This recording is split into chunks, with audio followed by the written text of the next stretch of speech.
Միջազգային լրահոսն այսօր։ Ուկրաինայում խաղաղ կարգավորման թեմայի շուրջ շփումները դժվար են ընթանում։ Այս մասին մամուլի ասուլիսի ժամանակ ասել է Ռուսաստանի Դաշնության նախագահի մամուլի քարտուղար Դմիտրի Պեսկովը։ Նշենք, որ այսօր ԱՄՆ պետքարտուղար Մարկո Ռուբիոն նախազգուշացրել է, որ ԱՄՆ-ն կարող է դադարեցնել իր միջնորդական ջանքերը Ուկրաինայի բանակցային գործընթացում, եթե համաձայնության հասնելու նշաններ չտեսնի։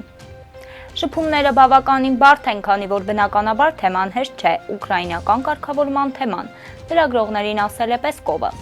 Նրա խոսքերով որոշակի առաջընթաց ու զարգացումներ կան, սակայն կողմերը դեռ շատ բարդ հարցեր ունեն քննարկելու։ Ուրբաթ առավոտյան Փարիզում եվրոպացի գործընկերների հետ հանդիպումներից հետո ԱՄՆ պետքարտուղար Մարկո Ռուբիոն նախազգուշացրել է, որ ԱՄՆ-ն կարող է դադարեցնել միջնորդությունը Ռուսաստանի եւ Ուկրաինայի մեջ կարգավորման հարցում։ Եթե առաջիկա օրերին հստակ նշաններ չհայտնվեն, որոնք համաձայնության հնարավոր է հասցնեն։ ԱՄՆ-ն առաջիկա մի քանի օրվա ընթացքում կկարողանա հասկանալ, թե արդյոք հնարավոր է վերջ տալ Ուկրաինայի միջև հակամարտությանը, թե ոչ։ Իրանը միայն անուղղակի բանակցություններ է վարելու ԱՄՆ-ի հետ, եւ եթե ամերիկացիները անիրագործելի եւ իրացիոնալ պահանջներ չդնեն, համաձայնության հասնելը հավանական է։ Այս մասին Մոսկվայում Ռուսաստանի Դաշնության արտգործնախարար Սերգեյ Լավրովի հետ մամուլի ասուլիսում ասել է Իրանի արտգործնախարար Աբբաս Արաղչին։ Մենք միայն անուղղակի բանակցություններ ենք ունենալու, գործադրված առավելագույն ճնշման պատճառով մենք չենք կարող ուղղակի բանակցությունների մեջ մտնել։ Անուղղակի բանակցությունները տարօրինակ չեն եւ կարելի է պայմանավորվածություններ ձեռք բերել դրանց միջոցով։ Առաջին փուլում մենք խոսեցինք միջուկային խնդիրների եւ պատժամիջոցների վերացման մասին, ընդգծել է նա։ Օմանում կայացած բանակցությունների առաջին փուլում ըստ Արաղչի իրանական կողմը տեսել է, որ ԱՄՆ-ն լուրջ է մտադրված։ Վաղը սպասում ենք ամերիկյան կողմի դիրքորոշումները լսելուն, եթե նրանք չունենան անտրամաբանական, անիրատեսական եւ անիրագործելի խնդրանքներ։ Հնարավոր է, որ այդ դեպքում միայն համաձայնության հասնենք, ընդգծել է նա։ Ամերիկայի Միացյալ Նահանգների նախագահ Դոնալդ Թրամփը պատերազմի պատասխանատվությունը չի դնում իր ուկրաինացի գործընկերոջ Վլադիմիր Զելենսկու վրա, սակայն կարծում է, որ վերջինս բավականաչափ չի արել պատերազմը կանխելու համար։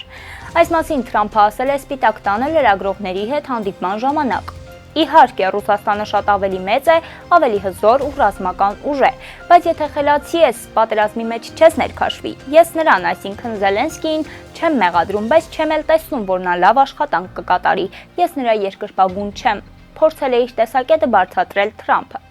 Նա նաև ասել է, որ ռուս-ուկրաինական պատերազմի համար մեղադրում է բոլորին։ Իրանի Իսլամական Հանրապետության նախագահ Մասուդ Փեզեշքյանը ապրիլի 28-ին կմեկնի Ադրբեջան։ Այս մասին հայտարարել է Իրանի առևտրի, արդյունաբերության, հանքարդյունաբերության եւ գյուղատնտեսության պալատի փոխնախագահ Հոսեյն Փիրմոազենը։ Նրա խոսքով պատվիրակության կազմում է մոտ 120 մարդ, այդ թվում մասնավոր հատվածի ներկայացուցիչներ, միջխորհրդարանական բարեկամության խմբի անդամներ ու Իրանի հյուսիսարևմտյան 4 նահանգների նահանգապետեր։ Նա նաև հավելել է, որ այցը կներառի տնտեսական համագործակցության զարգացումը եւ մասնավոր հատվածի ներկայացուցիչների հետ ապագա այցերի պլանավորումը։